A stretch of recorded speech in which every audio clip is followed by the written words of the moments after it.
you. The last 3 weeks have been an incredibly fun and rewarding process, and we are so excited to bring you all one of the funniest 90s fashion shows known to man. Before we start the show, some basic housekeeping. The exits are to the sides and up the stairs.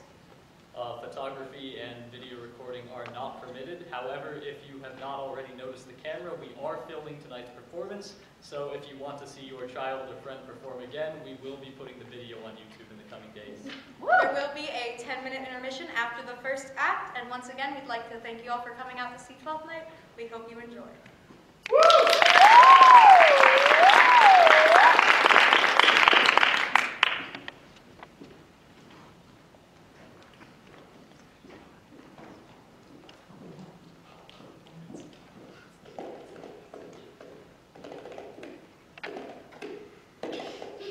If music be the food of love, play on.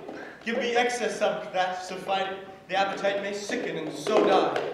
That strain again, it had a dying fall. Oh, it came over my ear like the sweet sound that breathes upon a bank of violets, stealing and giving odor.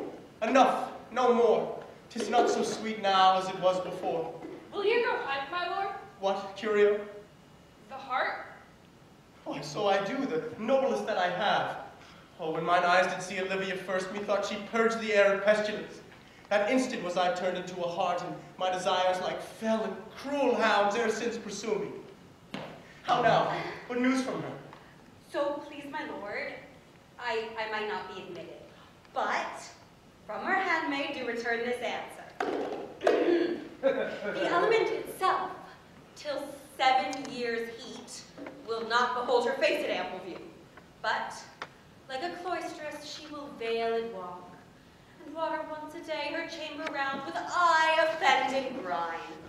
All this to season a brother's dead love, which she would keep fresh and lasting in her sad remembrance. Oh, she that hath a heart of that fine frame that pay this debt of love to a brother? How will she love when the rich golden shaft hath killed the flock of all affections else that live in her? When liver, brain, and heart, these sovereign thrones are all supplied, and filled her sweet perfections with one self-king. Away before me to sweet beds of flowers, love thoughts lie rich when canopied with bowers.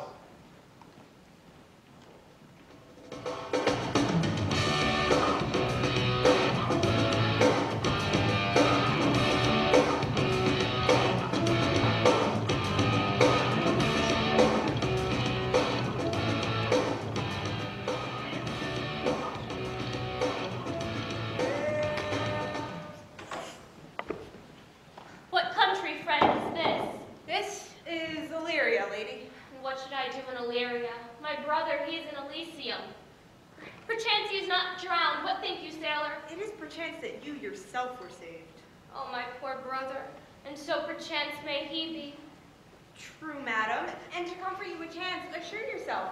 After our ship did split, when you and those poor numbers saved with you hung on our driving boat, I saw your brother, most provident in peril, bind himself, courage and hope both teaching him the practice, to a strong mast that lived upon the sea, where, like Arion on a dolphin's back, I saw him make acquaintance with the waves so long as I could see.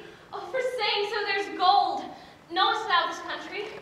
Well, madam, for I was bred and born not 3 hours' travel from this place. Who governs here? A noble duke, in nature as in name. What is the name? Orsino. Orsino, I've heard my father name him. He was a bachelor then. And so is now, or was so very late. For about a month ago I went from hence, and then was fresh in murmur, as you know what great ones do. The less will prattle of, that he did seek the love of fair Olivia. What's she? A virtuous maid, the daughter of a count that died some 12 months since, and then leaving her in the protection of his son, her brother, who shortly also died, for whose dear love they said she has abhorred the sight and company of men. Oh, that I served that lady and might not be delivered to the world till I had made my own occasion mellow. What my estate is. That were hard to compass, for she will admit no kind of suit, no, not the duke's. There is a fair behavior in thee, captain, and though it is very oft that nature with the beauty swallowed doth close in pollution, that of thee I will believe thou hast a mind that suits this thy fair and outward character. I prithee, and I'll pay thee bounteously. Conceal me what I am, and be my aid, for such disguise as haply shall become the form of my intent. I shall serve this duke. You shall present me as an eunuch to him. Oh, it may be and speak to him in many sorts of music that will allow me very worth his service. What else mayhap to time I will commit, only shape thou thy silence to my wit. You his eunuch, and your mute I'll be, for when my tongue blabs, let mine eyes not see. Oh, I thank thee. Lead me on. Ocean man, take me by the hand, lead me to the land that you understand. Ocean man, the voyage to the corner of the globe is a real trip. Ocean man, the crust of a tan man by the sand, soaking up the thirst. What plague means my niece to take the death of her brother thus? I'm sure care is an enemy to life.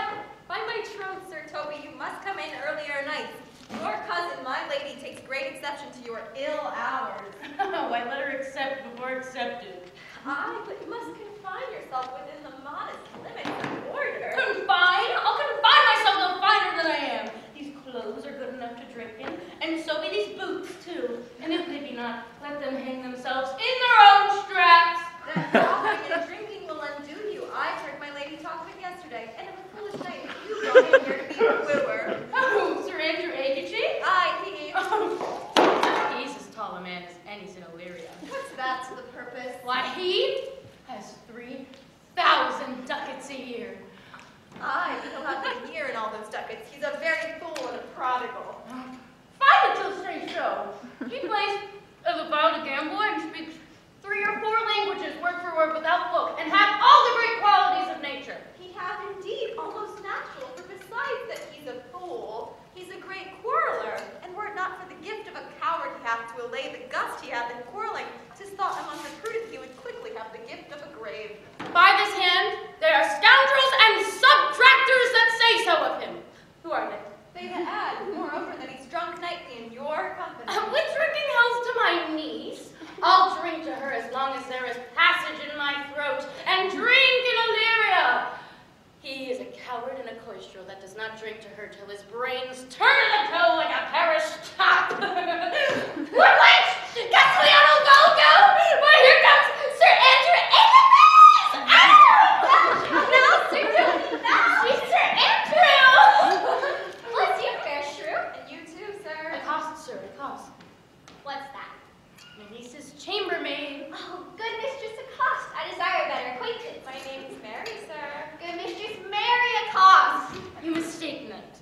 Accost is front her, board her, woo her, assail her. By my troth, I would not undertake her in this company. Is that the meaning of accost? Fare you well, gentlemen. And now that part so, Sir Andrew, wouldst thou might never draw sword again? And you part so, mistress, I would I might never draw sword again. Fair lady, do you think you have fools in hand? Sir, I have not you by the hand. For you shall have, and here's my hand. Mary, no one let go of your hand. Oh, knight, thou lackest a cup of canary. When did I see thee so put down? Never in your life, I think, unless you see canary put me down. Methinks sometimes I have no more wit than a Christian or an ordinary man has. But I am a great eater of beef, and I believe that does harm to my wit. Oh, no question. And I thought that. I'll forswear it. I'll write home tomorrow, Sir Toby. Pourquoi, my dear knight? What is pourquoi? Do or not do? Oh, I wish I had bestowed that time in tongues that I had in dancing and fencing and bear baiting. Oh, all the arts. And thou hadst an excellent head of hair. But it becomes you well enough, does it not? Oh, excellent! It hangs like flax on a distaff. And I hope to see a housewife take thee between her legs and spin it off. I'll hope tomorrow. Your niece will not be seen, and if she be, it's for to me. She won't see me. The Count himself, your hard by woos her. She'll none of the Count. She'll not match above her degree, neither in estate, nor years, nor wit. I have heard her swear it. Tut, there's life in it, man. I'll stay a month longer. I am a fellow of the strangest mind of the world. I delight in revels and masks, sometimes altogether. Art thou good at these kickshosses, knight? Faith, I can cut a caper. And I can get the mutton to it. And I think I have the back trick simply as strong as any man in Illyria. Wherefore are these things hid? Wherefore have these gifts position of thy leg that it was formed under the star of a galliard. Aye, 'tis strong, and it doesn't differ well in a flame-colored stock. Shall we set about some revels? Whatever else shall we do? Were we not born under Taurus? Taurus, that's sides and heart. No, sir. It is legs and thighs. Come, let us see the caper. Higher! Come higher! Aye! Excellent!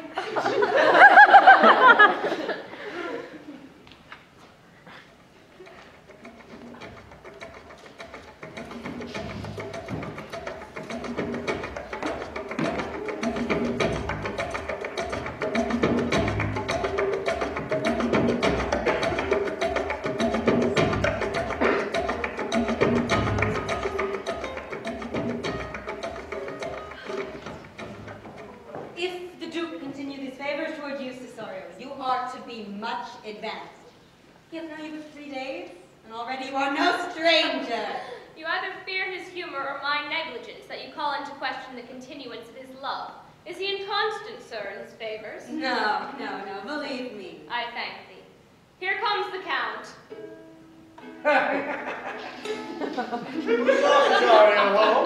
On your attendance, my lord. Here. Stand you a mile aloof. Cesario? Thou knowest no less but all. I have unclasped to thee the booky bit of my secret soul. Therefore, good youth, address thy gate unto her, be not denied access, stand at her doors and tell them there thy fixed foot shall grow till thou have audience. Be clamorous and leap all civil bounds rather than make unprofited return. Say I do speak to her, my lord, what then? Oh, then unfold the passion of my love, surprise her with discourse of my dear faith. It shall become thee well to act my woes. She will attend it better in thy youth than in nuncios of more grave aspect. I think not so, my lord. Dear lad, believe it, for thou shalt yet belie thy happy years that say thou art a man.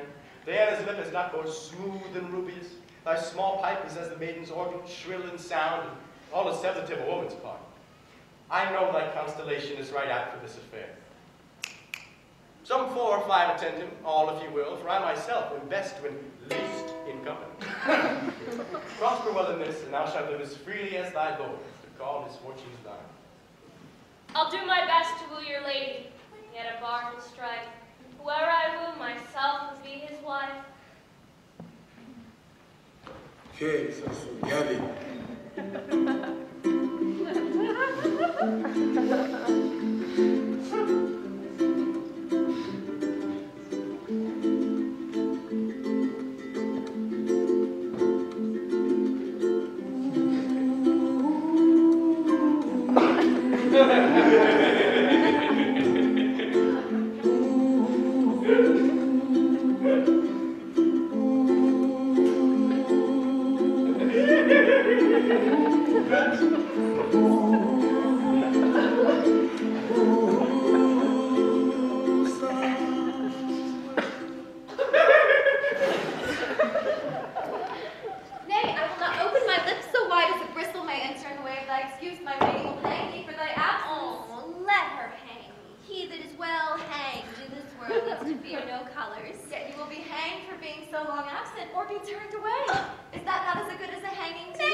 The lady bade take away the fool, therefore I say again, take away the lady. Sir, I bade them take away you.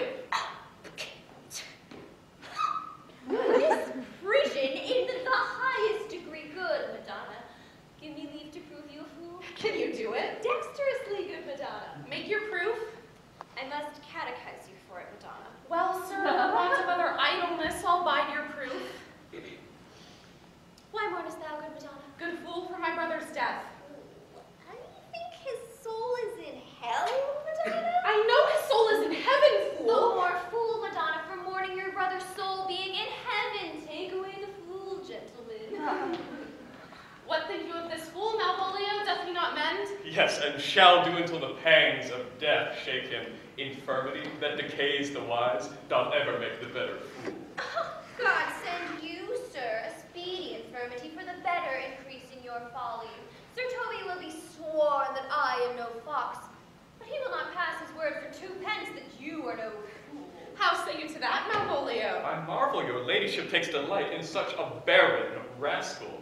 Why, I saw him put down the other day with an ordinary fool that had no more brain than a stone. Look you now, he's out of his guard already. Unless you laugh and minister occasion to him, he is gagged. Oh, you are sick of self-love, Malvolio, and taste with a distempered appetite. To be generous, guiltless, and of free disposition is to take those things for bird bolts that you deem cannon bullets. There is no slander in an allowed fool, though he do nothing but rail. Madam, there's at the gate a young gentleman who much desires to speak with you. From the Count Orsino, is it? I know not, sir. He's a fair young gentleman, well attended. Who of my people hold him in delay? Sir Toby, madam, your kinsman. Fetch him up, I pray you. He speaks nothing but madman. Fie on him. Go you, Malvolio. If it be a suit from the Count, I am sick or not at home, what you will to dismiss it. Now you see, sir, how your fooling grows old and people dislike it. Thou hast spoke for us, Madonna, as if thy eldest son should be a fool. By mine honor, half drunk. What is he at the gate, cousin? A gentleman. A gentleman? What gentleman? It is a gentleman here, on that side. Cousin, how have you come so early by this lethargy? Lechery! I defy lechery. There's one at the gate. Ay, Mary, what is he? Let him be the devil anyway, I care not. Give me faith, say I. Well, it's all. What's a drunken man like, fool? Like a drowned man, a fool, and a madman. One draught above heat makes him a fool, a second mads him, and a third drowns him. He's in the 3rd degree of drink. He's drowned. Go look after him.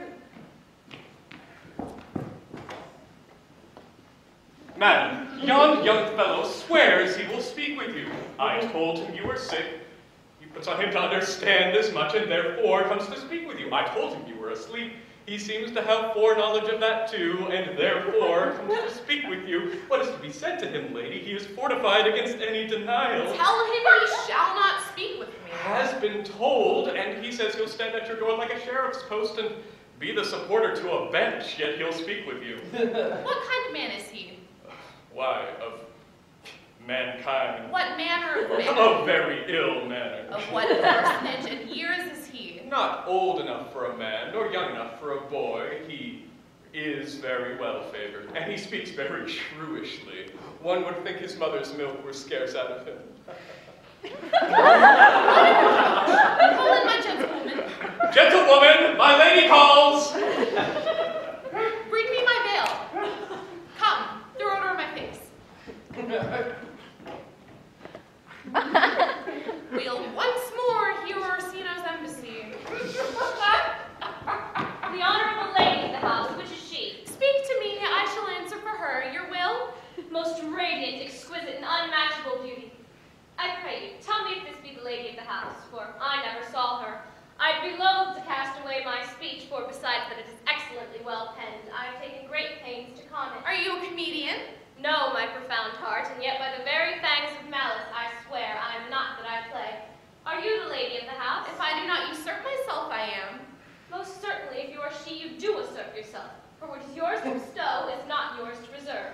This is from my commission. I will on with my speech in your praise, and then show you the heart of my message. Come to what is important in it. I forgive you the praise. Alas, I took great pains to study it, and 'tis poetical. It is the more like to be feigned. I pray you keep it in. I heard you were saucy at my gates, and allowed your approach rather to wonder at you than to hear you.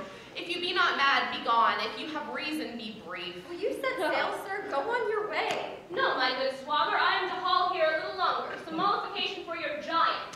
Sweet lady, tell me your mind. I am messenger. Sure you have some hideous matter to deliver when the courtesy of it is so fearful. Speak your office. It alone concerns your ears. My words are full of peace as matter. Yet you began rudely. Who are you? What would you? The rudeness that hath appeared in me have I learned from my entertainment. What I am, what I would, are as secret as maidenhood. To your ears, divinity. To any others, profanation. Give us the place alone. We will hear this divinity.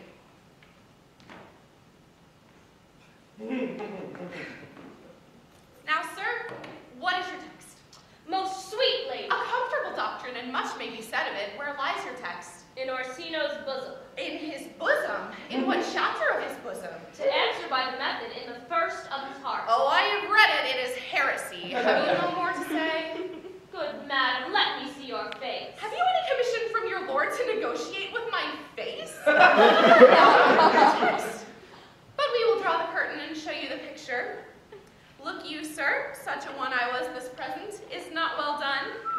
Excellently done, if God did all. Isn't grain, sir, 'twill endure wind and weather. Were you sent hither to praise me? I see what you are. You are too proud, but if you were the devil, you are fair. My lord and master loves you. Oh, that such love could be but recompensed were you crowned with a nonpareil of beauty. How does he love me?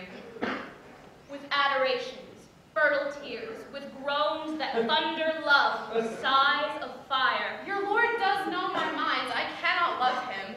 Yet I suppose him virtuous, know him noble, of great estate, of fresh and stainless youth, a gracious person. But yet I cannot love him.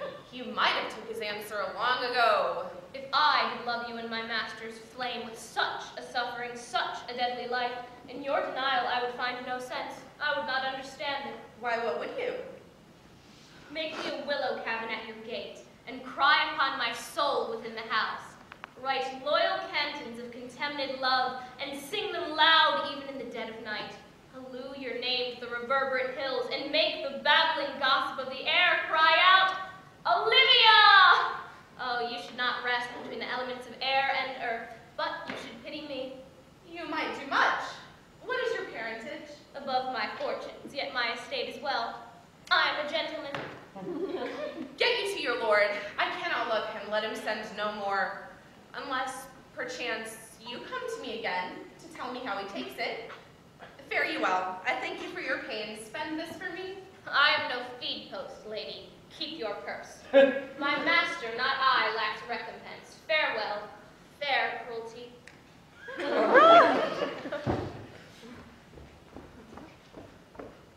What is your parentage? Oh. Above my fortunes, yet my estate as well, I'm a gentleman. I'll be sworn thou art. Thy tongue, thy face, thy limbs, actions, and spirit do give thee fivefold blazon. Not too fast, soft, soft. Unless the master were the man. How now, even so quickly may one catch the plague? Methinks I feel this youth's perfections with an invisible and subtle stealth to creep in at mine eyes. Well, let it be. What ho, Malvolio? Here, madam. Run after that same peevish messenger, the countess boy. He left this ring behind him, would I or not. Tell him all none of it. Desire him not to flatter with his lord, nor hold him up with hopes. I am not for him. If that the youth will come this way tomorrow, I'll give him reasons for it. Hide you, Malvolio. She looked at me, rocking inside till I'm angry. 5 days till after me the same. Together, come back and see me. 3 days to living room. I really love so much love, I couldn't tell you. Yesterday, you've forgiven me. I still need to get till I say I'm sorry. Then now I watch a hood wink. Does it make you stop and think? You'll think you're looking at Aquaman. Someone fish to the dish, although I like the shells, just I like the sushi.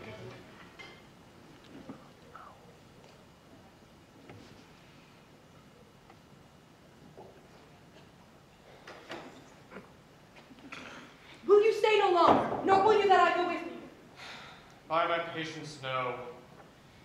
My stars shine darkly over me, and the malignancy of my fate might perhaps distemper yours. I shall crave of thee, therefore, your leave, that I may bear my evils alone. Let me yet know of whither you are bound. No sooth, sir, my voyage is mere extravagancy. But I perceive in you so excellent a touch of modesty that you will not extort from me that which I am willing to keep in. It charges me rather in manners, rather to express myself. You must know me then, Antonio. My name is Sebastian, which I called Rodrigo. My father was that Sebastian of Mesline, whom I know you have heard of. And he left behind him myself and a sister, both born in an hour. Had heaven been so pleased, would we have so ended. But you, sir, altered that, for but an hour before, you pulled me from the breach of the sea, was my sister drowned. Alas the day. A lady, sir. Though it was said she much resembled me, was yet of many accounted beautiful. Pardon me, sir, your bad entertainment. Forgive me, Antonio, your trouble. If you will not murder me for my love, let me be your servant. If you are not willing to undo that which you have done, that is, kill him who you have recovered, desire it not. Fare you well at once. My heart is full of kindness, and I am yet so near the manners of my mother that upon least occasion my eyes will tell tales of me. I am bound for to Count Orsino's court. Farewell. The gentleness of all the gods go with thee. I have many enemies in Orsino's court, else I would very shortly see thee there. But come what may, I do adore thee so, if it danger shall seem sport, and I will go.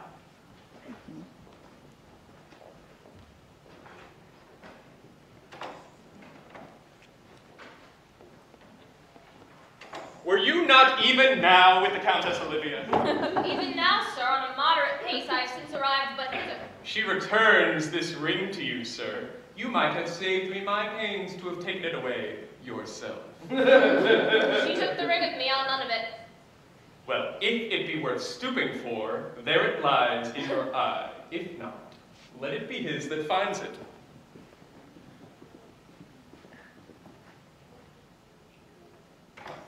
I left no ring with her. What means this lady? Fortune forbid my outside hath not charmed her. Oh, she made good view of me.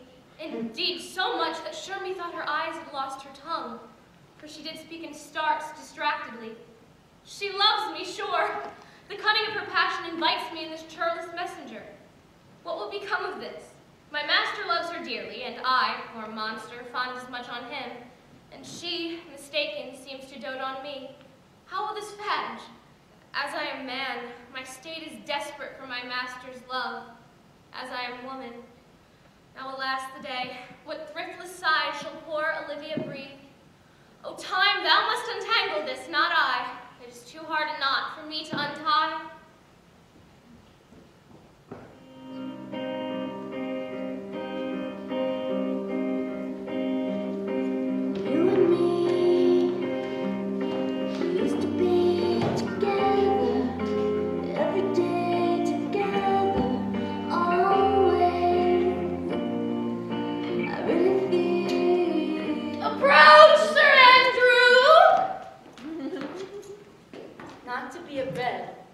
After midnight is to be up betimes, and you quiero ser chévere, thou knowest. Nay, my troth, I know not. But I know to be up late is to be up late. A false conclusion. I hate it as an unfilled can. To be up after midnight and to go to bed then is early. So that to go to bed after midnight is to be up betimes. Does not our life consist of the 4 elements? So they say, but I think it rather consists of eating and drinking. Thou art a scholar, therefore let's eat and drink! Mariah, a stip of wine! Here comes the foolish thing! now, my heart, did you never see the picture of we 3? Welcome, As! Now let's have a catch! By my troth, the fool has excellent breasts. I'd rather than 40 shillings I had such a leg. In sooth, that was in very gracious fooling last night when thou spokest of Pygmalitis of the Vapians passing through the equinoctials of Cubis. 'Twas very good in faith. I sent thee 6 pence for thy layman, hadst it? Oh, I did impetuous thy fertility. Excellent! Why, this is the best fooling when all is done. Let her catch thee, thou knave.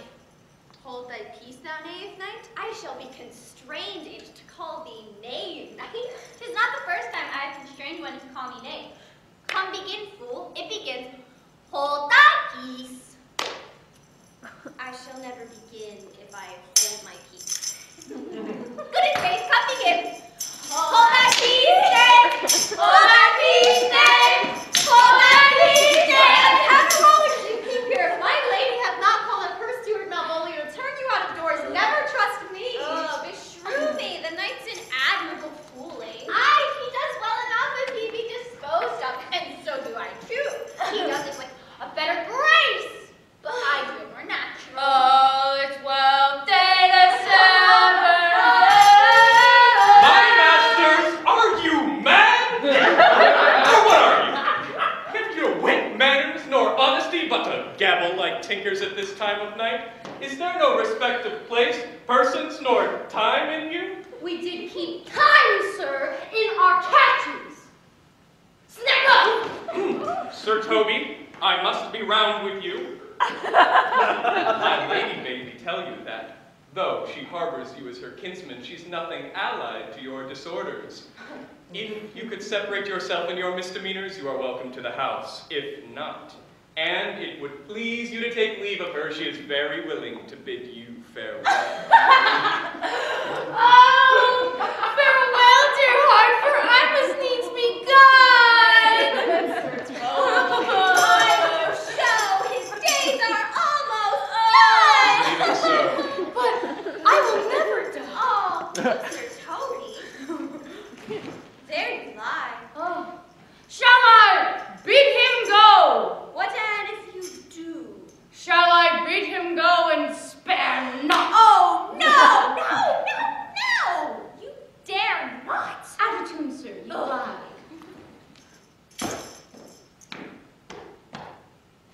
Art any but a steward?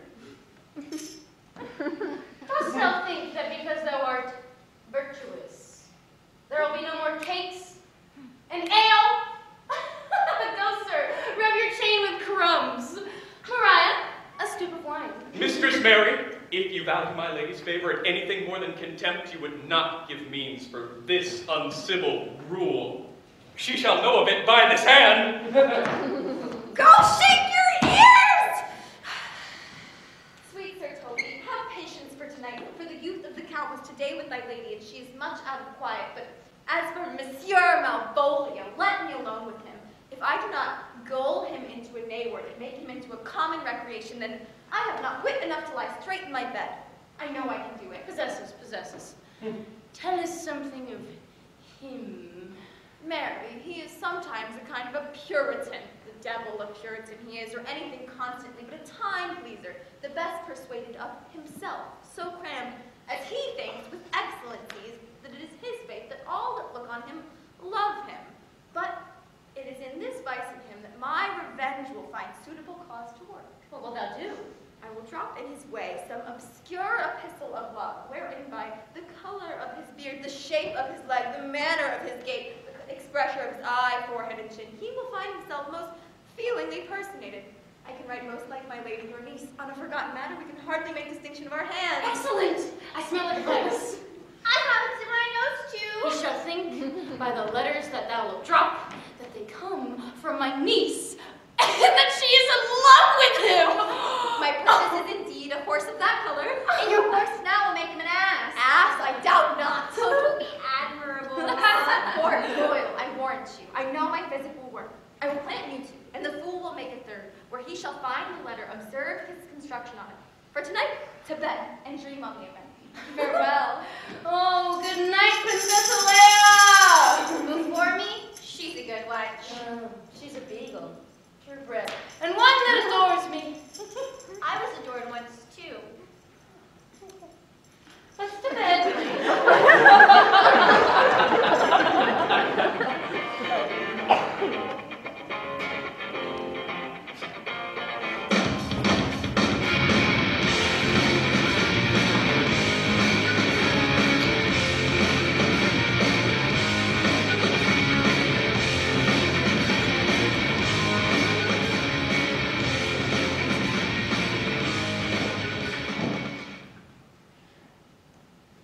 Give me some music.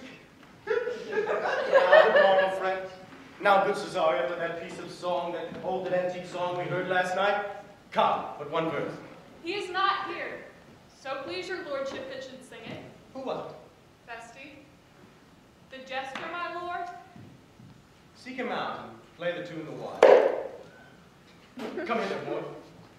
If ever thou shalt love and the sweet pangs of it remember me, how dost thou like this tune?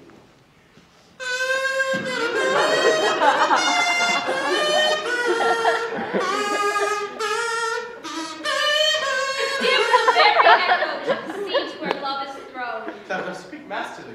My life upon it, young though thou art, thine eye hath stayed upon some favor that it loves. Hath it not, boy? A little, by your favor. What kind of woman is it? Of your complexion. She is not worth thee then. What years I fade? About your years, my lord. Too old, by heaven. Let still a woman take an elder than herself. I think it well, my lord. Then let thy love be younger than thyself, for thy affection cannot hold the bent. For women are as roses, whose fair flower being once displayed doth fall that very hour. Alas, they are, that they are so, to die even as they to perfection grow. Oh, once more, Cesario, get thee to yon same sovereign cruelty. Tell her my love, more noble than the world, prizes not quantity of dirty lands. The parts that fortune hath bestowed upon her, tell her I hold as giddily as fortune. But 'tis that miracle and queen of gems that nature pranks her and attracts my soul. But if she cannot love you, sir, Cannot be so answered. but you must. Say that there's some lady, as perhaps there is, hath for your love a great a pang of heart as you have for Olivia. You cannot love her, you tell her so. Must she not then be answered? There is no woman's sides can buy the beating of so strong a passion as love doth give my heart. No woman's heart so big to hold so much, they lack retention. But mine is all as hungry as the sea and can digest as much. Make no compare between that love a woman can bear me and that I owe Olivia. Ay, but I know. Dost thou know? Too well what love women to men may owe. In faith, they are as true of heart as we. My father had a daughter loved a man. As it might be, perhaps, were I woman, I should your lordship. And what's her history? A blank, my lord. She never told her love, but let concealment like a wormed bud feed on her damsel cheek. She pined in thought, and with green and yellow melancholy sat like patience on a monument, smiling at grief. Was not this love indeed? We men may say more, swear more, but in faith our shows are more than our will, for we prove much in our vows, but little in our love. But die thy sister of her love, my lord. I am all the daughters of my father's house, and all the brothers too. And yet I know not. Sir, shall I to this lady? Ah, that's the theme. To her in haste, give her this jewel. Say, I love you, give no place. I no delay.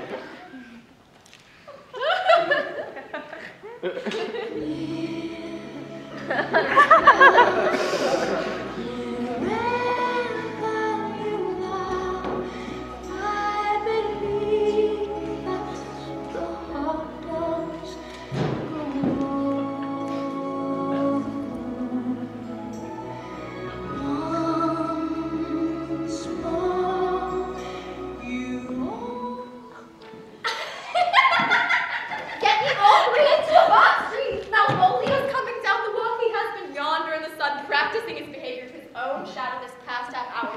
Observe him. For the love of mockery, I know this letter will make a contemplated idiot of him. Look, in the name of justice. Down there, for here comes the judge must be caught particularly. 'Tis but fortune. All is fortune.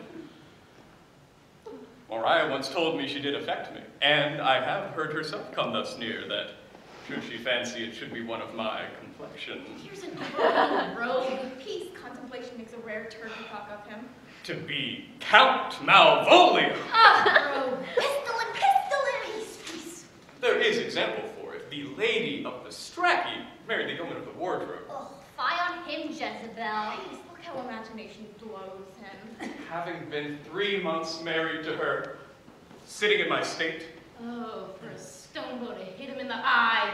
calling my officers about me, wearing my branched velvet gown, having come from a daybed where I left Olivia sleeping, Fire and brimstone! saying to them, I know my place, as I would they should do theirs.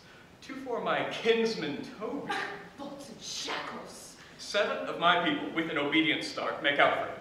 I frown the while, and perchance wind up watch or play with my some rich jewel. Toby approaches, curtsies there to me. Shall this fellow live?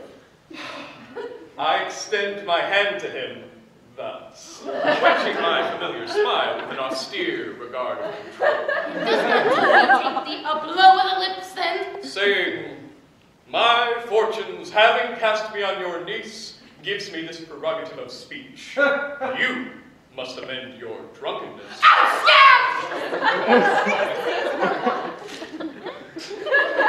And besides, you waste the treasure of your time with a foolish knight. That's me, weren't you? One Sir Andrew. I knew it was I, for many do call me fool.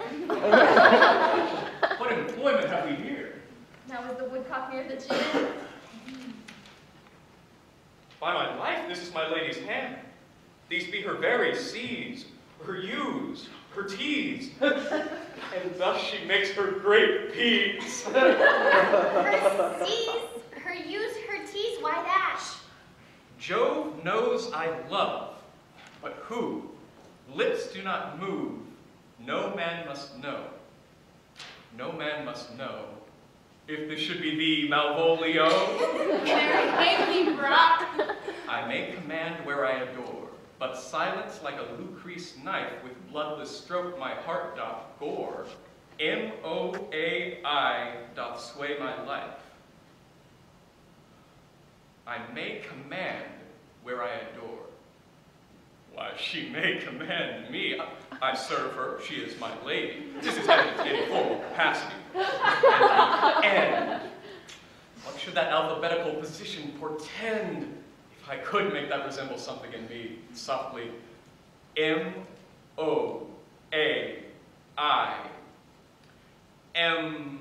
Malvolio.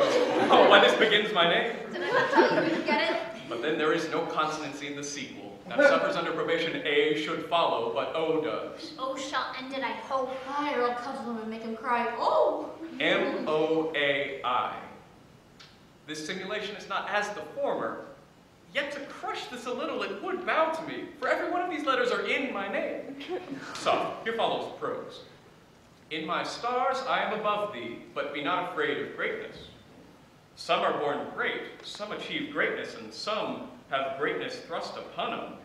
Cast thy humble slow and appear fresh, the opposite with a kinsman, surly with servants, put thyself into the trick of singularity. She thus advises thee that sighs for thee. Remember who commended thy yellow stockings and wished to see thee cross-gartered? Thou art made if thou desirest to be so. Farewell, she that would alter services with thee, the fortunate unhappy. This is open. I will be proud. I will battle Sir Toby. I will be point devise, the very man. For I do not now fool myself to let imagination jade me. Every reason excites to this, that my lady loves me. She did commend my yellow stockings. She did praise my leg for being cross-gartered, and in this she manifests herself to my love. Oh, I thank my stars I am happy. I will be strange, stout, in yellow stockings, and cross-gartered. Here's yet a postscript. If thou entertainest my love, let it appear in thy smiling. Thy smiles become thee well. Jove, I thank thee. I will smile. I will do anything that thou wilt have me.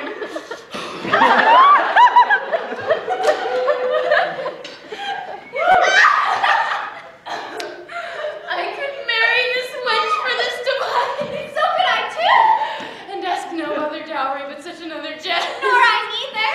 Come, wilt thou set thy foot on my neck? Or I neither. Nay, but say truly, does the device work upon him? Oh, like aquavitae with a midwife. Oh, if you will then see the fruit of the sport, mark his first approach before my lady. He will come to her wearing yellow stockings, which is a color she abhors, and cross-gartered, a fashion she detests, and he will smile upon her, which will now be so unsuitable to her disposition, being addicted to melancholy as she is, that it cannot but turn him into a notable contempt. If you will see it, follow me. To the gates of Tartar, thou most excellent devil of wit!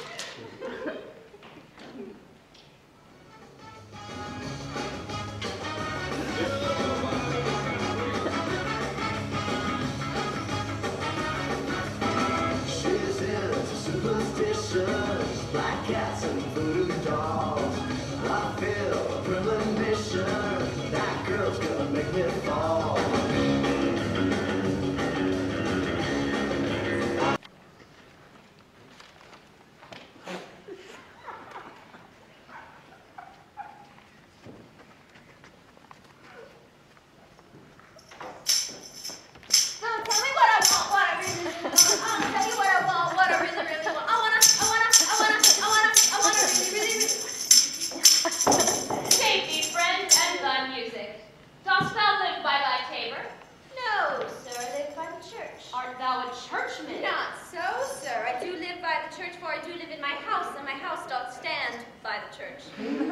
I warrant thou art a merry fellow and carest for nothing. Not so, sir.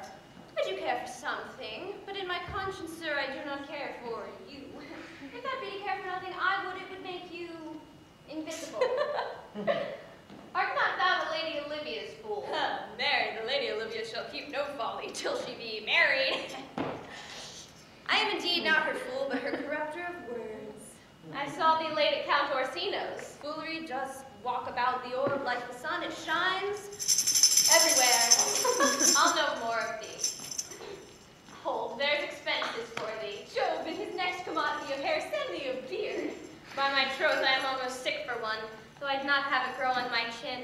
Is thy lady within? My lady is within. I will construe to her whence you come. Who you are and what you would is out of my welcome. I might say element, but the word is overworn. This fellow was wise enough to play the fool, and to do that well craves a kind of wit. But wise men, falling fallen, quite taint their wit.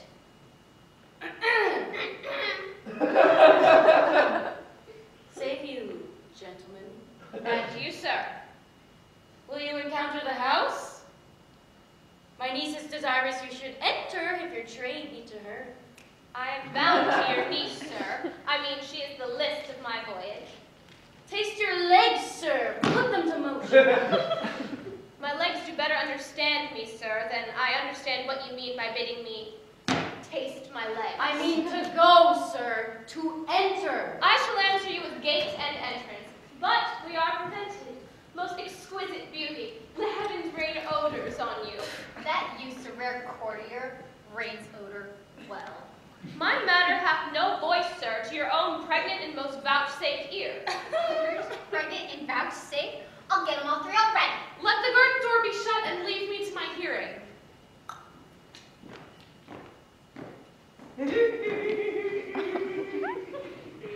Give me your hand, sir. My duty, madam, and most humble service. What is your name? Cesario is your servant's name, fair princess. My servant? 'Twas never merry world since lowly feigning was called compliment. Your servant to the Count Orsino, you. And he is yours, and his must needs be yours. Your servant's servant is your servant, madam. For him, I think not on him, for his thoughts would they were blanks rather than filled with me. Madam, I come to whet your gentle thoughts on his behalf. Oh, by your leave, I pray you, I made you never speak again of him. But, would you undertake another suit? I'd rather hear you to solicit that than music from the spheres. Dear lady, give me leave, beseech you. I did send, after the last enchantment you did hear, a ring in chase of you. So did I abuse myself, my servants, and I fear me you. Under your hard construction must I sit to force that on you in a shameful cunning which you knew none of yours. What might you think? I pity you. That's a degree to love. No, not a rise, for 'tis a vulgar proof that very oft we pity enemies. Why then, methinks 'tis time to smile again. Grace and good disposition attend your ladyship. Feel nothing, madam, to my lord by me. Stay, I prithee tell me what thou thinkest of me. That you do think you are not what you are. If I think so, I think the same of you. Then think you right. I am not what I am. I would you were as I would have you be. Would it be better, madam, than I am? I wish it might, for now I am your fool. Oh, what a deal of scorn looks beautiful in the contempt and anger of his lip.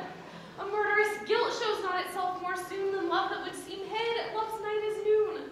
Cesario, by the roses of the spring, by maidhood, honor, truth, and everything, I love thee so, that maugre all thy pride, nor wit nor reason can my passion hide. Do not extort your reasons from this clause, for that I woo, thou therefore hast no cause, but rather reason thus with reason fetter. Love sought is good, but given unsought, better. By innocence I swear, and by my youth, I have one heart, one bosom, and one truth. and that no woman has, nor never none shall mistress be of it, save I alone.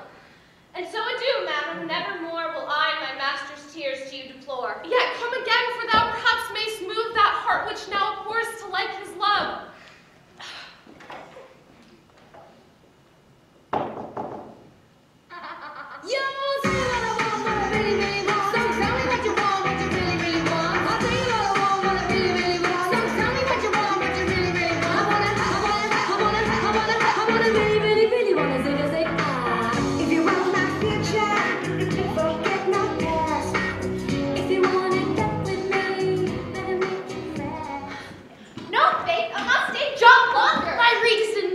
Give thy reason. Mary, I saw your niece give face to the Count's serving man, and her shoe stood upon me. I saw it in the orchard. Did she see thee the while, old boy? Tell me that. As plain as I see you now. She did. Show favor to the youth in your sight. Only to exasperate you. To awaken your dormouse valor. To put fire in your heart. And brimstone in your liver! You should then have accosted her, and with some excellent jests, fire new from the mint, you should have banged the youth into dumbness. Challenge me, the Count's youth, to fight with him! Hurt him in 11 places! My niece shall take note of it.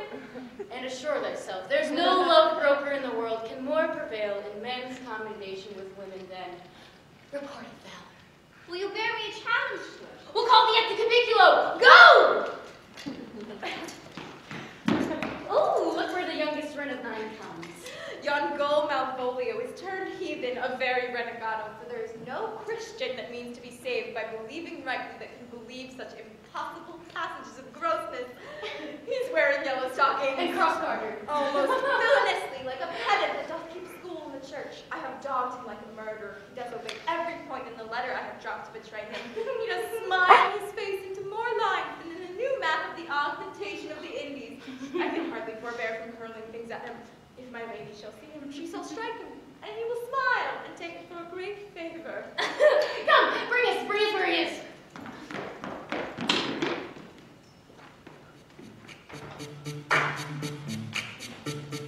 VIP. Let's kick it. Ice, ice, baby. Ice, ice, baby. All right, stop. Collaborate and listen. Ice, I would not by my will have troubled you, but since you made your pleasure of your pains, I will no further try you. I could not stay behind you. My desire, more sharp than filed steel, did spur me forth. And not all love to see you, though so much as might have drawn one to a longer voyage, but rather jealousy what might befall your travels, being skillless in these parts, which to a stranger, unguided and unfriended, often prove rough and unhospitable. My willing love, the rather by these arguments of fear, set forth in your pursuit. My kind Antonio, I can no other answer give but thanks, and ever oft good turns are shuffled off with such uncurrent pay. But where my worth is my conscience firm, you should find better dealing. What's to do? Shall we see the relics of this town? I would you'd pardon me, I do not without danger walk these streets. Once in a sea fight against the captain, his ships I did some service. Of such note indeed that were I ta'en here would scarce be answered. Belike you slew a great number of his people. The offense was not of such a bloody nature, albeit the quality of the time and quarrel might well have given us bloody argument. Do not walk too open then. It doth not fit. Hold, sir. Here's my purse. In the south suburbs at the Elephant is best to lodge. I will bespeak our diet while you beguile the time and feed your knowledge with viewing of the town. There you shall have me. But while I aim the purse. Haply your eyes shall light upon some toy you have desire to purchase, and your store, I think, is not for idle markets, sir. I will be your purse bearer and leave you for an hour. To the Elephant. I do remember.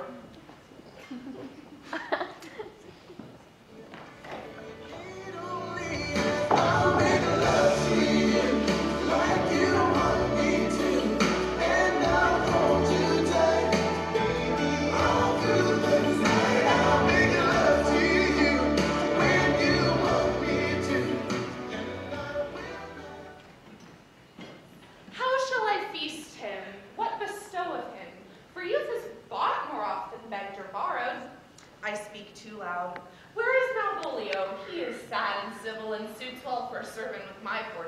He comes, madam, but in a very strange manner. He's sure possessed, madam. Why, what's the matter? Does he rave?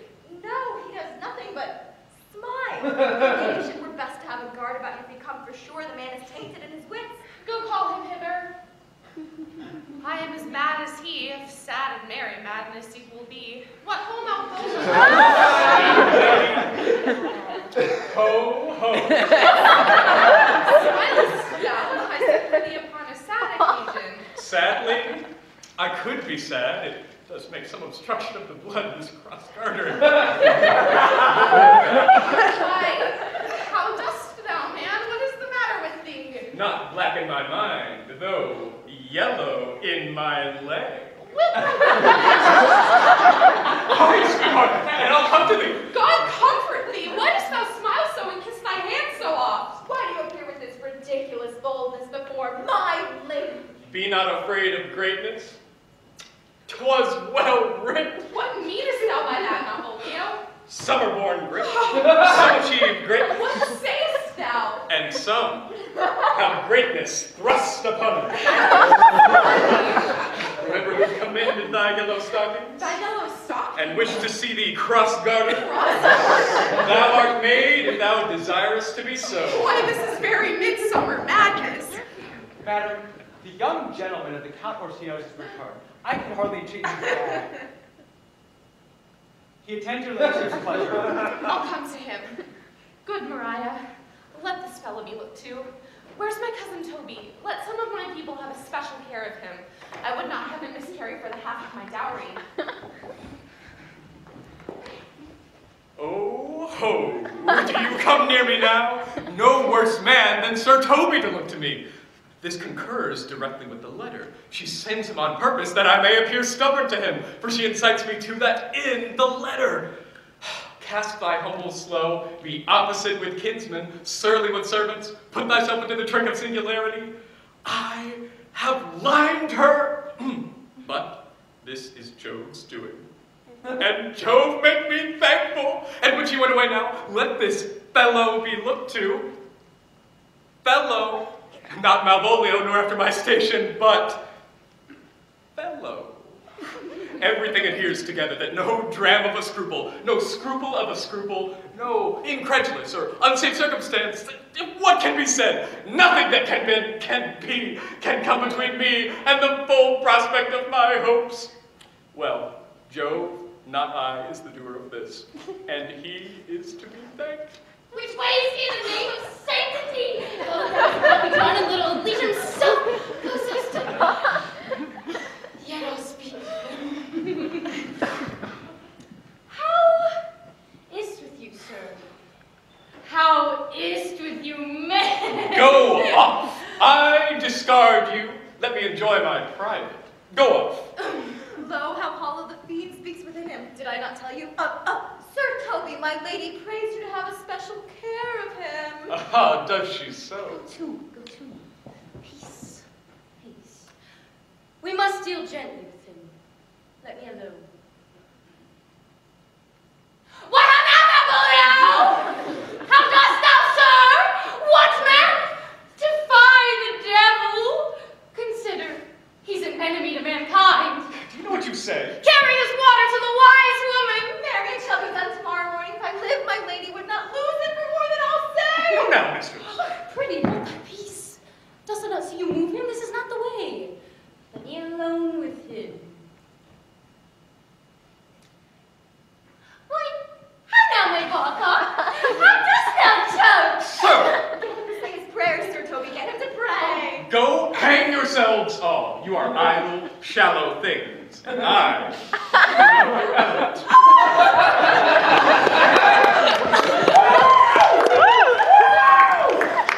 It's possible. If this were laid upon a stage, I could condemn it as a most improbable fiction.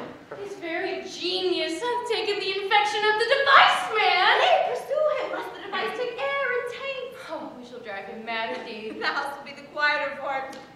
Come. We'll have him in a dark room and bound.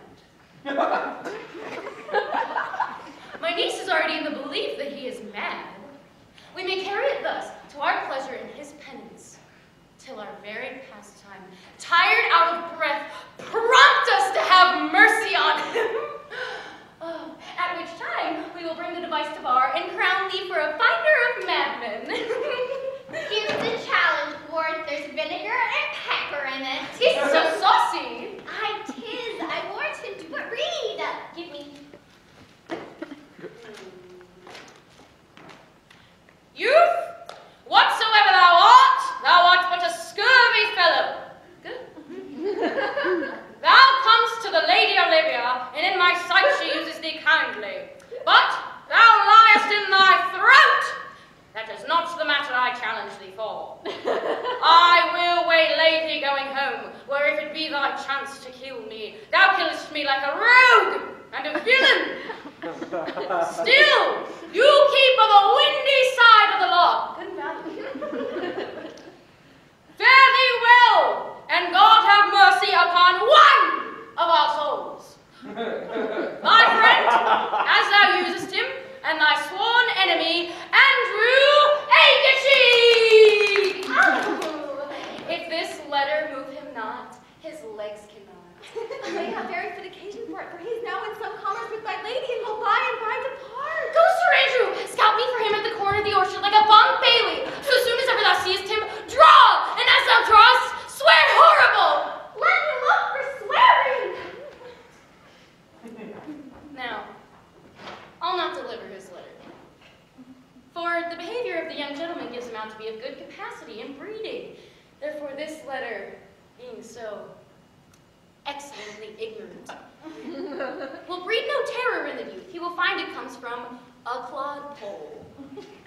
But, sir, I will deliver his message by word of mouth, set upon Agatchik such a notable report of valor, that it will drive the gentleman, as I know his youth will aptly receive it, into such a hideous opinion of his rage, skill, fury, and impetuosity. This will so frighten them both that they will kill one another by the look, like cockatrices. Here he comes with your niece. I will meditate the while upon some horrid message for a challenge. I have said too much unto a heart of stone, and laid mine honor too unchary out. There's something in me that reproves my fault, but such a headstrong, potent fault it is that it but mocks reproof. With the same behavior that your passion bears goes on my master's grief. Here. Wear this jewel for me. 'Tis my picture. Refuse it not, it hath no time. And I beseech you, come again tomorrow. What shall you ask of me that I'll deny that honor saved me upon asking give? Nothing but this, your true love for my master. How with mine honor may I give him that which I have given to you? I will acquit you. Well, come again tomorrow. Fare thee well. A fiend like thee might bear my soul to hell. God save you, gentlemen. And you, sir. That defense thou hast, betake thee to it. Of what nature the wrongs are thou hast done him, I know not, but thy interceptor, bloody as the hunter, full of despite, attends thee at the orchard end. You mistake me, sir. I am sure no man hath any quarrel with me. My remembrance is very free and clear from any image of offense done to any man. Oh! You'll find it otherwise, I assure you. Therefore, if you value your life at any price, betake you to your God. For your opposite hath in him what youth, strength, skill, and wrath can furnish man withal.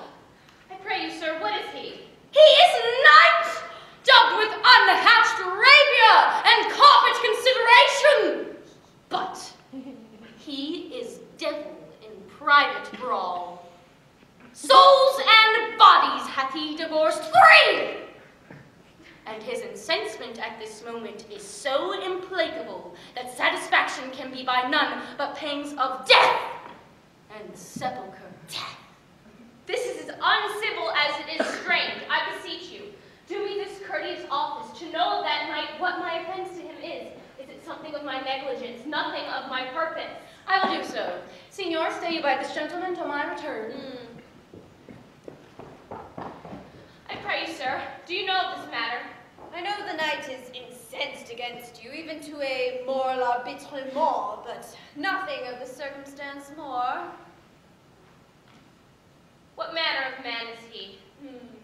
Nothing of that wonderful promise to read him by his form as you are like to find him in the proof of his valor. He is indeed the most skillful, bloody, and fatal opposite you could possibly have found in any part of Illyria. I shall be much bound to you for it, for I am one who would rather go with Sir Priest than Sir Knight. I care not who knows so much of my mettle. Why, man, he's a very devil! I have not seen such a virago. I took a pass at him, rapier, scabbard and all, and he gives me the stuck-in with such a mortal motion that it is inevitable. He pays you as surely as your feet hit the ground they step on. I have heard he's been fencer to the Sophie. Pox on it, I'll not meddle with him. Aye, but he will not be pacified. Plague on it, and I thought he mean valiant in so cunning offense. I'll be damned dared I have challenged him. Let him let the matter slip, and I'll give him my horse, Great Capulet. I'll make the motion. Stand there. Make a good show on it. This shall end without the perdition of souls. Mary, I'll ride your horse as well as I ride you. Oh, there's no remedy, sir! He will fight with you for oath's sake. Mary, he hath better bethought himself of his quarrel, and now finds out scarce to be was talking of. Therefore, draw. For the importance of his vow, he protests he will not hurt you. Pray God defend me. Come, Sir Andrew, there's no remedy. He will fight with you one bout. He cannot by the Duello avoid it. But he has promised me, as he is a gentleman and a soldier, he will not hurt you. Pray God he keep his oath. Come on to it. I do assure you 'tis against my will. Put up your sword! This young gentleman hath done offense, I take the fault on me. If you offend him, I for him defy you. Why, sir, what are you? One, sir, that for his love dares yet do more than you have heard him brag to you, he will. Nay, if you are an undertaker, then I am for you. Toby, hold! Here come the ox! I'll be with you anon! Pray, sir, put up your sword if you please. Marry will I, sir, for that I promise you. I'll be good as my word. He'll bear you easily and reigns well. Antonio, I arrest you in the suit of Count Orsino. You do mistake me, sir! No, John, I know your favor well, but now you have no sea cap on your head. I must obey. This comes with seeking you, but there's no remedy. I shall answer it. But what will you do now that my necessity makes me to ask you for my purse? It grieves me much more for what I cannot do for you than what befalls myself. You stand amazed, but be of comfort. Come, sir, away. I must entreat of you some of that money. What money, sir, for the fair kindness you have showed me here, and in part prompted by your present trouble. Out of my lean and low ability, I'll lend you something. My having is not much. I'll make division of my present with you. Hold, there's half my coffer. Will you deny me now? Is it possible that my deserts to you can lack persuasion? Do not tempt my misery, lest it make me so unsound a man as to upbraid you with the kindnesses that I have done for you.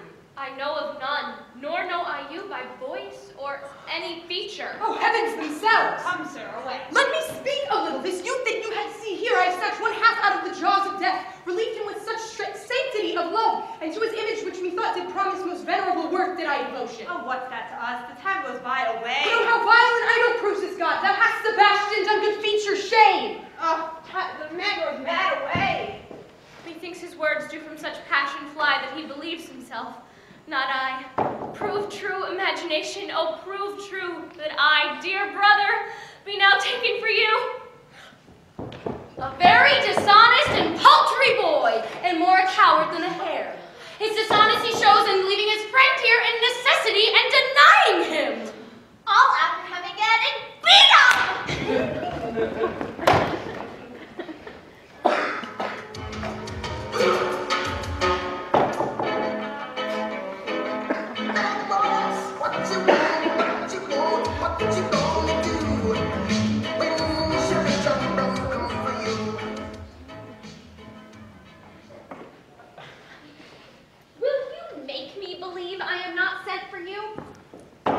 Go to, thou art a foolish foe, let me be clear of thee. Oh, well, cats, infant, no. I do not know you, nor am I not sent to you by my lady to bid you come speak with her, nor is your name not Master Cesario, nor is this not my nose, neither.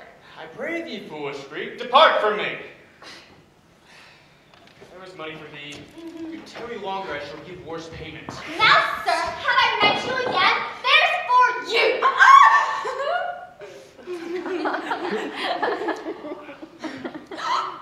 And why, there's for thee! And there! And there!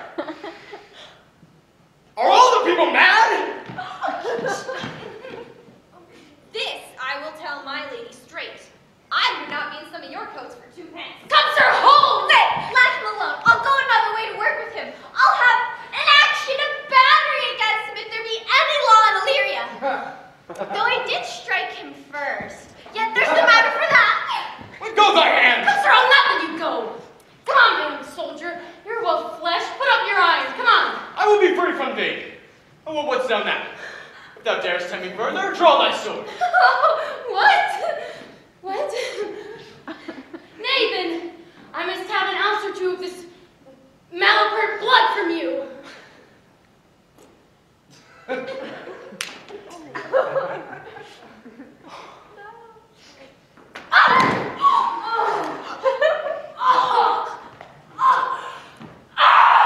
Toby! On my life I charge thee hold! Madam, will it be ever thus? Ungracious wretch fit for the mountains and the barbarous caves where manners ne'er were preached? Out of my sight! Be not offended, dear Cesario. I prithee, gentle friend, let thy fair wisdom and not thy passion sway in this uncivil and now unjust extend against thy peace. Go with me to my house, and hear thou there how many fruitless pranks this ruffian hath botched up, that thou thereby mayst smile at this. Thou shalt not choose but go, do not deny. What relish is this? How runs the stream? Or am I mad, or is this but a dream? Let fancy still my sense and let they steep. If it be thus a dream, let me still sleep. Nay, come, I prithee, when thou be ruled by me. Madam, I will. Oh, say so, and so be.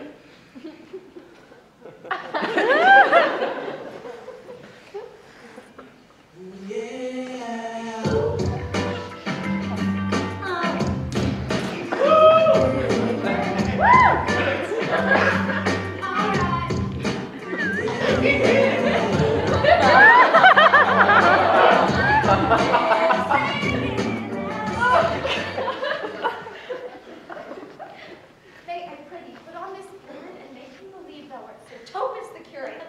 Do it quickly. I'll go call Sir Toby the while. Well, I'll put it on and I'll dissemble myself in it. And I were the first that ever dissembled in such a gown. Jove bless thee, Master Parson. Honest dear, Sir Toby, for as the old hermit of Prague who now saw pen and ink very willingly once said to a niece of King Gorbaduke that is. So I, being Master Parson, am Master Parson, for what is that but that, and is but is. To him, Sir Toby. What ho, I say, peace in this prison. Oh, who calls them? The knave fits well, an excellent knave. Sir Topus the curate, come to visit Malvolio the lunatic. Sir Toby, could Sir Toby go to my lady? How hyperbolical fiend! How vexest thou this man? Talkest thou nothing but of ladies? Sir Toby, there was never man thus wronged. Sir Toby, do not think I am mad. They have kept me here in hideous darkness. Fie, thou dishonest Satan! I call thee by the most modest terms, for I am one of those gentle ones who will call the devil himself with courtesy. Sayest thou that house is dark? As hell, Sir Topus. Why, it hath bay windows, transparent as barricadoes, and the crystals toward the south-north are lustrous as ebony. Yet complainest thou of obstruction? I am not mad, Sir Topus. I say to you, this house is dark. Madness thou errest, I say. There is no darkness but ignorance. Well, I'd say this house were as dark as ignorance, though ignorance were as dark as hell, and there never was man thus abused. I am no more mad than you are. Let the trial be in any constant question. What is the opinion of Pythagoras concerning wild fowl? That the soul of our grandam might haply inhabit a bird. What thinkest thou of this opinion? I think nobly of the soul, and in no way approve his opinion. Fare thee well. Remain thou still in darkness. Thou shalt hold the opinion of Pythagoras ere I allow thy wits and fear to kill a woodcock, lest thou dispossess the soul of thy grandam. Fare thee well. Sir Thomas! Sir Thomas! Most exquisite Sir Thomas. Nay, I am for all waters. Thou did not leave the gown, he sees thee not.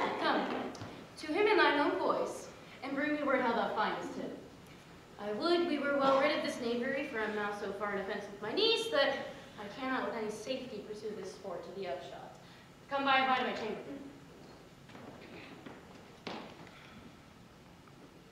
Hey, Robin, jolly Robin, tell me how thy lady does. My lady is a kind birdie. Fool! I say! Who calls, huh? Oh, good fool, as ever thou wilt deserve well by my hand, help me to a candle, light ink and paper.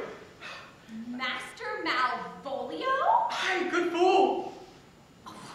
Alas, sir, how fell you besides your 5 wits? I have been most notoriously abused. Do not think I am mad. I am as well in my wits, fool, as thou art. But as well. Oh, thou art mad indeed, if you be no better in your wits than a fool. They have here propertied me, kept me in darkness, sent the minister to me, and do all they can to face me out of my wits. Advise you, sir, the minister is here.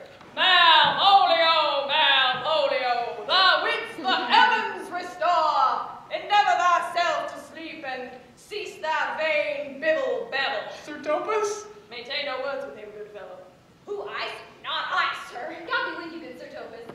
Marry, amen, I will, sir, I will. Fool? Fool! Fool, I say! Alas, you, sir, I am shent for speaking to you. What say you? Good fool, help me to some light and some paper. I say to you, I am as well in my wits as any man in Illyria. I'll never believe a madman until I see his brains. I will fetch you light and paper and ink. Oh, fool, unrequited in the highest degree. I pray thee be gone. And you, good man, devil. He once told me the world is gonna roll me. I ain't the sharpest tool in the shed. She was looking kind of dumb with her finger and her thumb in the shape of an L on her forehead. Well, the years start coming and they don't stop coming. Back to the rules and This is the air, and that is the glorious sun. And this pearl she gave me, I do feel it and see it. And though 'tis wonder that wraps me thus, it is not madness. Where is Antonio? Could not find him at the elephant. But here the lady comes. Blame not this haste of mine. If you mean well, now go with me and this father into the chantry by. There before him and underneath that consecrated roof plight me the full assurance of your faith. I will follow you and this good man, and having sworn truth, ever will be true.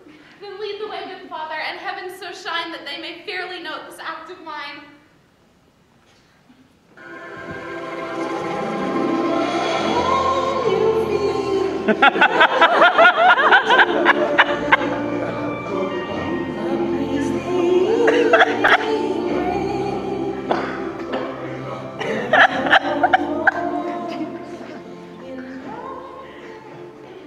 Nay, as thou lovest me, let me see the letter. Oh, good Mistress Mary, grant me another request. Anything? Do not desire to see this letter. Belonging to the Lady Olivia, friends. Aye, sir. We are some of her trappings. I know thee well. How dost thou, my fellow? Truly, sir, the better for my foes and the worse for my friends. Just the contrary, the better for thy friend. No, sir, the worse. How can that be? Marry, sir, they praise me and make an ass of me. Now my foes tell me plainly that I am an ass, so that by my foes I profit in knowledge of myself, and by my friends I am abused. So conclusions to be as kisses, your 4 negatives make your 2 affirmatives, why then the better for my foes and the worse for my friends. Why, this is excellent. Marry, sir, lullaby to your bounty till I come again. I go, sir. Here comes the man, sir, that did rescue me. That face of his I do remember well. Yet when I saw it last, it was besmeared as black as Vulcan in the smoke of war. A bobbling vessel was he, captain, for shallow draught and Vulcan prizes, with which such strathful grapple did he make with the most noble bottom of our fleet, that very envy and the tongue of loss cried fame and honor on him. What's the matter? Orsino, this is that Antonio that took the phoenix and her frock from Candy, and this is he that did the tiger board when your young nephew Titus lost his leg. Here in the streets, desperate of shame and state, in private company did we apprehend him. Pirate, thou saltwater thief, what foolish boldness brought thee to their mercies, whom thou in terms so bloody and so dear hast made thine enemies? Orsino, noble sir, be pleased I shake off these names you give me. Oh. Antonio never yet was thief or pirate, though I confess on basic ground enough, Orsino's enemy. A witchcraft drew me hither, that most ingrateful boy there by your side, from the rude seas enraged and foamy mouth did I redeem. A wreck past hope he was. His life I gave him, and did thereto add my willing love, without retention or restraint, all in his dedication. For his sake did I expose myself, pure for his love, into the danger of his adverse town. Drew to defend him when he was beset, where being apprehended, his false cunning, not willing to partake with me in danger, taught him to face him out of my acquaintance, and grew 20 years removed thing while one would wink. Denied me mine own purse, which I had recommended to his use not half an hour before. How can this be? When came he to this town? Today, my lord, and for 3 months before. No interim, not a minute's vacancy. Both day and night did we keep company. Here comes the Countess. Now heaven walks under. But for thee, fellow, thy words are madness. 3 months this youth hath pended upon me, but more of that anon. Take him aside. What would my lord but that he may not have, wherein Olivia may seem serviceable? Cesario, you do not keep promise with me. Madam! Gracious Olivia. What do you say, Cesario? Good, my lord. My lord would speak, my duty hushes me. If it be aught to the old tune, my lord, it is as fat and fulsome to mine ear as howling after music. Still so cruel. Still so constant, lord. What, to perverseness?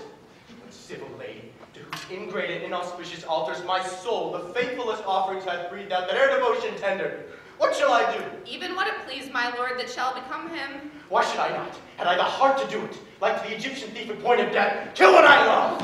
A savage jealousy that sometimes savors noble. But hear me this, since you do not regard this cast my faith, and that I partly know the instrument that screws me from my true place in your favor. Live you the marble-breasted tyrant still, but this your minion whom I know you love, and whom by heaven I swear I tender dearly. And will I tear out of that cruel eye where he sits crowned in his master's spite. Come, boy, with me. My thoughts are ripe in mischief. I'll sacrifice the lamb that I do love, despite a raven's heart within a dove. And I, most jocund act, and willingly to do you rest, 1,000 deaths would die. Where goes Cesario? After him I love, more than I love these eyes, more than my life, more by all mores than ever I shall love wife. If I do feign, you witnesses above, punish my life for the tainting of my love. I mean detested, how am I beguiled? Who does beguile you? Who does do you wrong? Hast thou forgot thyself? Is it so long? Call forth the Holy Father. Come away. Whither, my lord? Cesario, husband, stay. Husband? I, husband, can he that deny? Husband, sorry. No, my lord, not I. Alas, it is the baseness of thy fear that makes thee strangle thy propriety. Fear not, Cesario, take thy fortunes up. Be that thou knowest thou art, and in thou art as great as that thou fearest. Oh, welcome, Father. Father, I charge thee by thy reverence here to unfold, though lately we intended to keep in darkness what occasion now reveals before 'tis ripe. What thou dost know hath newly passed between this youth and me. A contract of eternal bond of love, attested by holy close of lips, strengthened by interchangement of your rings. What wilt thou be when time hath so grizzled on thy case? Or when thou dost thine craft so quickly grow that thine own trip shall be thine overthrow? Farewell and take her, but direct thy feet where thou and I henceforth may never meet. My lord, I do protest. Oh, do not swear. Hold little faith, though thou hast too much fear. For the love of God, a surgeon! Someone presently to Sir Toby! What's the matter? He has broke my head across and has given Sir Toby a bloody coxcomb too. For the love of God, your help! I'd rather than 40 pound I wear at home. Who has done this, Sir Andrew? The Count Gentleman, one Cesario. We took him for a coward, but he's the very devil incarnate. My gentleman, Cesario. Yes! You broke my head for nothing, and that I did to you, I was set out to you by Sir Toby. Why do you speak to me? I never hurt you. You drew your sword upon me without cause, but I bespoke you fair and hurt you not. If a bloody coxcomb be a hurt, you hurt me. How now, gentlemen? How is it with you? That's all one. Hast hurt and there's an end on. Away with him. Who has made this havoc with them? I'll go with you, Sir Toby, because we'll be dressed together. Will you go? An asshead and a coxcomb and a knave. Thin-faced knave, a gull. Get him to bed and let his hurt be looked to. I'm sorry, madam. I have hurt your kinsman. If I hadn't been the brother of my own blood, I should have done no less with wooden safety. One face, one voice, one habit, and 2 persons. And he's not. What? Antonio! Oh, my dear Antonio! How the hours have racked and tortured me since I've lost thee. Sebastian, are you? But how have you made division of yourself? And that little cleft in two cannot be contained in Eastern creature. Which is Sebastian? Most wonderful.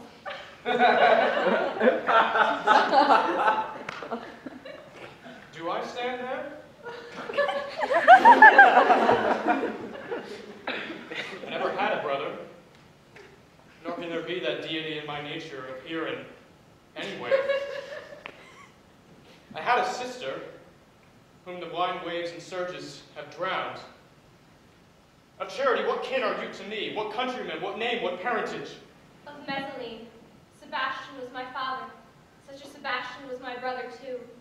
So when he suited to his watery tomb, if spirits consume both form and suit, you come to fright us. A spirit I am indeed, but in that dimension grossly clad, which from the womb I did participate, were you a woman, as the rest goes even. I should my tears let fall upon thy cheek and say, thrice drowned, welcome back. If nothing less to make than this my masculine usurped attire, do not embrace me until each circumstance of time, place, and fortune do cohere and jump that I am Viola, which to prove, I'll bring you to a captain in this town where lie my maiden weeds, by whose gentle help I was preserved to serve this noble count. All the occurrence of my fortune since hath been between this lady and this lord. So comes it, lady, you have been mistook. But nature and her bias drew in that you would have been contracted to a maid. Oh! Boy, thou hast said to me 1,000 times thou never shouldst love woman like to me. And those sayings will I overswear, and those swearings as true in soul as doth that orbed continent the fire that severs day from night. Give me thy hand, and let me see thee in thy woman's weeds. The captain that hath my maid's garment is now in durance at Malvolio's suit, a gentleman and follower of my lady's. He shall enlarge him. Fetch Malvolio hither. And yet, alas, now I remember me. They say, poor gentleman, he's much distract. Truly, madam, he holds Beelzebub at the stave's end. As many man in his case made you has here written a letter to you. Open it and read it. Look then to be well edified when the fool delivers the madman. By the Lord, madam! How now, art thou mad? No, your ladyship, I do but read madness, and you shall have it as it ought to be. You must allow vox. Prithee, read thy right wits. So I do, but to read his right wits is to read thus. Read it you, Sara.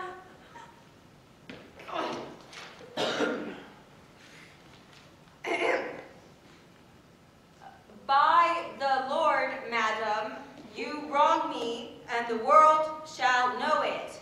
Though you have put me into darkness, and given your drunken cousin rule over me, yet have I the benefit of my senses, as well as your ladyship.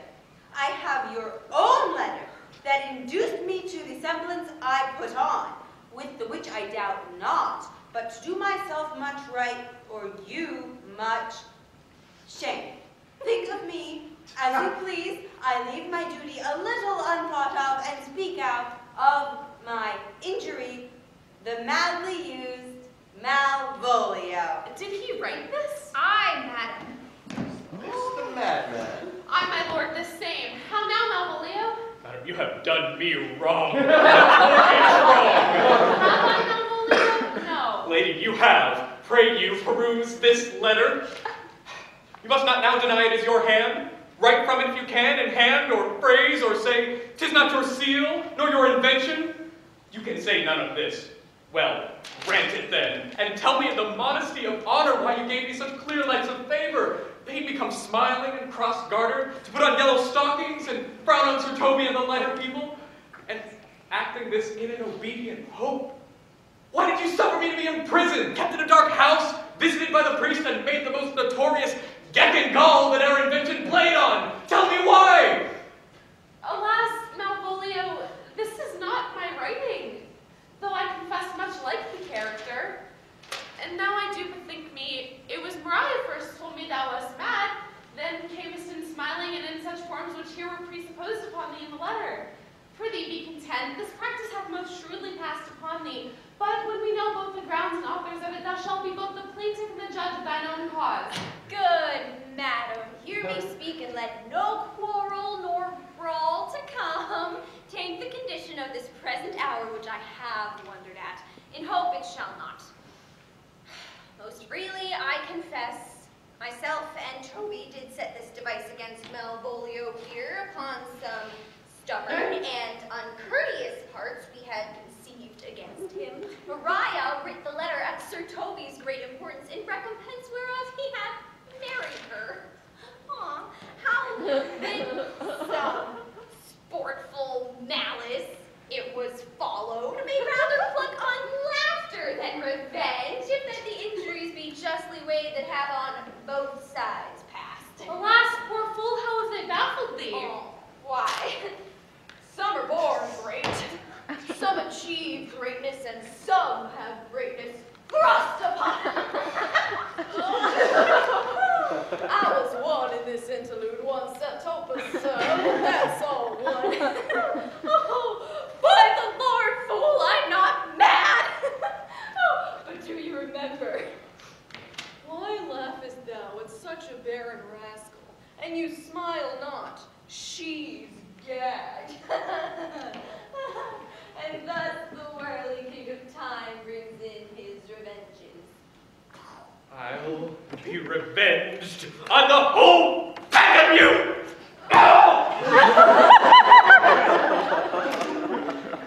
He hath been most notoriously abused. This savors not much of distraction. My lord, so please you, these things further thought on, to think me as well a sister as a wife. One day shall crown the alliance on, and so please you, here at my house and at my proper cost. Madam, I am most apt to embrace your honor.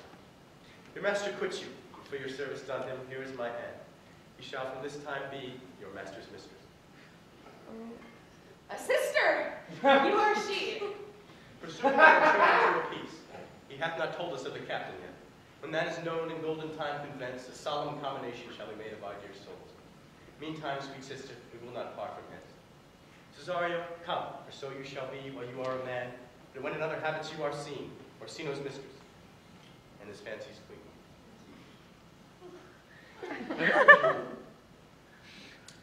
Anyway, here's Wonderwall.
How's the waiter in the stair,